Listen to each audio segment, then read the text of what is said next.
2ാം ക്ലാസ്സിലെ ദുറൂസിലെ 9ാമത്തെ പാഠം നോക്കൂ. പാഠം 9 ഉസ്താദുമാർ. ഉസ്താദുമാരെ കുറിച്ചാണ് ഈ പാഠം. ചിത്രത്തിൽ ഒരു ഉസ്താദും ഒരു കുട്ടിയും. നമുക്ക് പാഠം നോക്കാം. നമുക്ക് നല്ലത് മാത്രം പഠിപ്പിച്ചു തരുന്നവരാണ് ഉസ്താദുമാർ. നമുക്ക് നല്ലത് മാത്രം പഠിപ്പിച്ചു തരുന്നവരാണ് ഉസ്താദുമാർ. അവരെ നാം ആദരിക്കുകയും അനുസരിക്കുകയും വേണം. ഉസ്താദുമാരെ ആദരിക്കുകയും അനുസരിക്കുകയും വേണം. നിങ്ങൾ ഇമാം മാലിക് റളിയല്ലാഹു അൻഹു എന്ന മഹാനെ കുറിച്ച് കേട്ടിട്ടുണ്ടോ? ഇമാം മാലിക് റളിയല്ലാഹു അൻഹു, അദ്ദേഹം ആരായിരുന്നു? മാലിക്കി മദ്ഹബിൻ്റെ ഇമാമായിരുന്നു ഇമാം മാലിക് റളിയല്ലാഹു അൻഹു. നമുക്ക് 4 മദ്ഹബുകളുണ്ട്. അതിൽ മാലിക്കി മദ്ഹബിൻ്റെ ഇമാമായിരുന്നു ഇമാം മാലിക് റളിയല്ലാഹു അൻഹു. ലോക പ്രശസ്തനായ ഒരു മഹാപണ്ഡിതനായിരുന്നു അദ്ദേഹം. ലോക പ്രശസ്തനായ മഹാപണ്ഡിതനായിരുന്നു. അദ്ദേഹത്തിൻ്റെ ശിഷ്യന്മാരിൽ മുഹമ്മദ് എന്നു പേരുള്ള ഒരു വിദ്യാർത്ഥി ഉണ്ടായിരുന്നു. അദ്ദേഹത്തിൻ്റെ ശിഷ്യന്മാരിൽ ഇമാം മാലിക് റളിയല്ലാഹു അൻഹുവിന് ഒരുപാട് ശിഷ്യന്മാരുണ്ടായിരുന്നു. അതിൽ മുഹമ്മദ് എന്നു പേരുള്ള ഒരു വിദ്യാർത്ഥി ഉണ്ടായിരുന്നു. മുഹമ്മദിന് ഉസ്താദിനോട് വലിയ അദബും ആദരവുമായിരുന്നു. മുഹമ്മദ് എന്ന കുട്ടിക്ക് മാലിക് റളിയല്ലാഹു അൻഹു എന്ന ഉസ്താദിനോട് വലിയ അദബും ആദരവുമായിരുന്നു. ഉസ്താദിന് പ്രയാസമാകുന്ന ഒരു ശബ്ദം പോലും ഉസ്താദിൻ്റെ അടുക്കൽ വെച്ച് ഉണ്ടാകുന്നത് മുഹമ്മദ് ഇഷ്ടപ്പെട്ടിരുന്നില്ല. ഉസ്താദിന് പ്രയാസമാകുന്ന ഒരു ശബ്ദം കൊണ്ടുപോലും ഉസ്താദിനെ പ്രയാസപ്പെടുത്തുന്നത് മുഹമ്മദ് ഇഷ്ടപ്പെട്ടിരുന്നില്ല.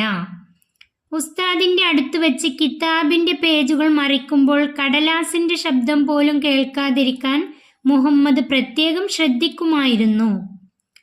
പുസ്തകത്തിൻ്റെ പേജ് മറിക്കുമ്പോൾ കടലാസിൻ്റെ ഒരു ശബ്ദം ഉണ്ടാകാറുണ്ട്. അതുപോലും ഉസ്താദിൻ്റെ അടുത്ത് നിന്ന് കിതാബിൻ്റെ പേജ് മറിക്കുമ്പോൾ ആ കടലാസിൻ്റെ ശബ്ദം പോലും കേൾക്കാതിരിക്കാൻ മുഹമ്മദ് ശ്രദ്ധിക്കുമായിരുന്നു. ഉസ്താദുമാരോട് വലിയ അദബും ആദരവും കാണിച്ച മുഹമ്മദ് എന്ന ആ വിദ്യാർത്ഥിയാണ് പിന്നീട് ഇമാം ഷാഫി റളിയല്ലാഹു അൻഹു എന്ന പേരിൽ ലോക പ്രശസ്തനായ പണ്ഡിതനായി മാറിയത്. ഉസ്താദുമാരോട് വലിയ അദബും ആദരവും കാണിച്ചിരുന്ന മുഹമ്മദ് എന്ന ആ വിദ്യാർത്ഥിയാണ് പിന്നീട് ആരായിത്തീർന്നത്? ഇമാം ഷാഫി റളിയല്ലാഹു അൻഹു. ഇമാം ഷാഫി റളിയല്ലാഹു അൻഹു എന്ന പേരിൽ ലോക പ്രശസ്തനായ പണ്ഡിതനായി മാറിയത്. അതായത് നമുക്ക് 4 മദ്ഹബുകളാണുള്ളത്. നമ്മുടെ മദ്ഹബാണ് ഷാഫി മദ്ഹബ്. ആ ഷാഫി മദ്ഹബിൻ്റെ ഇമാമാണ് ഇമാം ഷാഫി റളിയല്ലാഹു അൻഹു. അദ്ദേഹം ലോക പ്രശസ്തനായ പണ്ഡിതനായി മാറി. കഥയിലെ ഗുണപാഠങ്ങൾ. കഥയിൽ നിന്നും നമുക്ക് ലഭിക്കുന്ന പാഠങ്ങൾ: ഉസ്താദുമാരെ ആദരിക്കണം. ഉസ്താദുമാരുടെ അടുത്ത് വെച്ച് ശബ്ദമുണ്ടാക്കരുത്. ഉസ്താദുമാരെ ആദരിക്കുന്നവർ വലിയ വിജയം നേടും.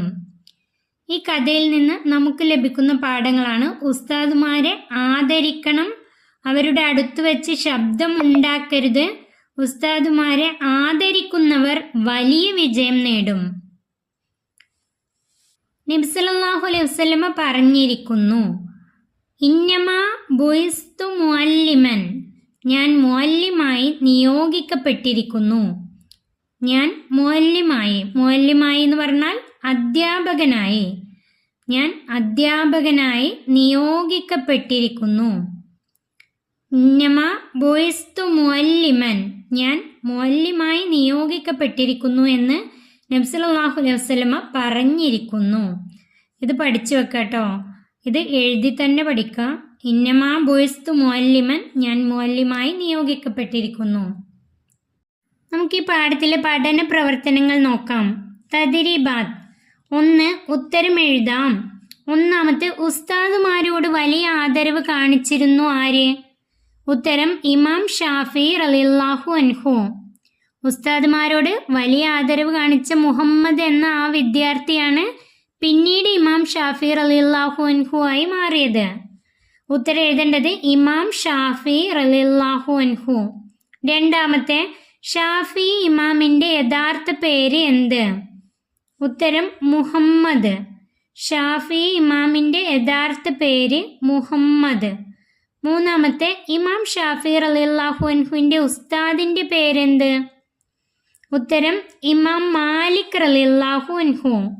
ഇമാം ഷാഫി റളിയല്ലാഹു അൻഹുവിൻ്റെ ഉസ്താദ് ഇമാം മാലിക് റളിയല്ലാഹു അൻഹു. നാലാമത്തെ, ഉസ്താദുമാർ എന്ത് പഠിപ്പിക്കുന്നു?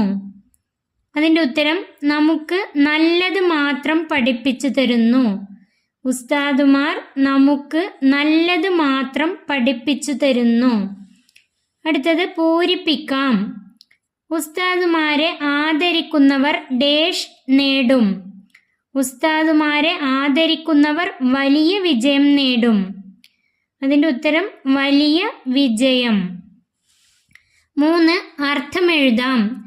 ഇന്നമാ ബുഇസ്തു മുഅല്ലിമൻ. അതിൻ്റെ അർത്ഥമാണ് എഴുതേണ്ടത്. ഞാൻ മുഅല്ലിമായി നിയോഗിക്കപ്പെട്ടിരിക്കുന്നു. ഇന്നമാ ബുഇസ്തു മുഅല്ലിമൻ. ഞാൻ മുഅല്ലിമായി നിയോഗിക്കപ്പെട്ടിരിക്കുന്നു. അതാണ് അതിൻ്റെ അർത്ഥം. 4, കേട്ടെഴുതാം. പ്രശസ്തൻ, ശിഷ്യന്മാർ, ശബ്ദം, ശ്രദ്ധിക്കുക, പണ്ഡിതൻ, വിദ്യാർത്ഥികൾ. ഇത് കേട്ടെഴുതാണ് വേണ്ടത്. ഇത് എഴുതാൻ പഠിക്കുക കേട്ടോ. ഈ വാക്കുകളൊക്കെ തന്നെ എഴുതാൻ പഠിക്കുക, എഴുതി തന്നെ പഠിക്കുക. ഈ പാഠം ഇവിടെ അവസാനിക്കുന്നു. 2ാം ക്ലാസ്സിലെ പ്രിയപ്പെട്ട കുട്ടികൾക്ക് വീഡിയോ ഉപകാരപ്പെട്ടാൽ ചാനൽ സബ്സ്ക്രൈബ് ചെയ്യാത്തവർ ചാനൽ സബ്സ്ക്രൈബ് ചെയ്യാനും വീഡിയോക്ക് ലൈക്ക് ചെയ്യാനും മറക്കല്ലേ.